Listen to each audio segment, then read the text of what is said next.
शेख रशीद ने अपने कत्ल की साजिश करने वाले का नाम बता दिया। कहा कि मुझे गिरफ्तार करने के लिए हुकूमत हर कोशिश कर रही है। अगर मारा गया तो राना सनाउल्लाह को शामिल तफ्तीश किया जाए। शेख रशीद ने कहा कि FIA की टीमें लाल हवेली पर छापा मारने के लिए पहुंची। मुझे गिरफ्तार करने के लिए हुकूमत हर कोशिश कर रही है। ये हुकूमत लॉन्ग मार्च से खौफजदा है।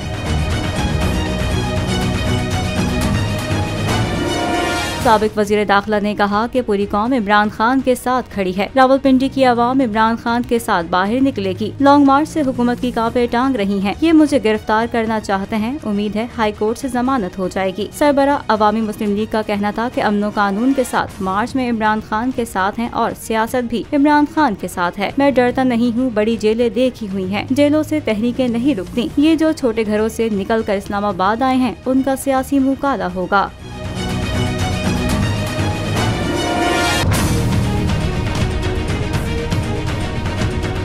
PTI का हकीकी आज़ादी मार्च सिर्फ बोल दिखा रहा है। 24 घंटे हकीकी आज़ादी मार्च सबसे ज्यादा रील्स और सबसे ज्यादा रेटिंग्स के साथ बोल रहा नंबर 1।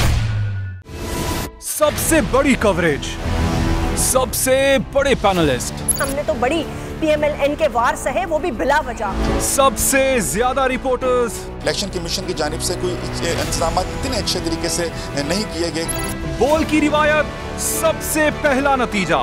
अहम खबर है बहावल नगर भी कप्तान का। PTI कामयाब, मुकम्मल गैर हतमी गैर सरकारी नतीजा सिर्फ बोल न्यूज पर। लम्हा बा लम्हा इलेक्शन की खबर सिर्फ बोल पर। सब्सक्राइब करें और बेल दबाएं ताकि कोई खबर रह न जाए।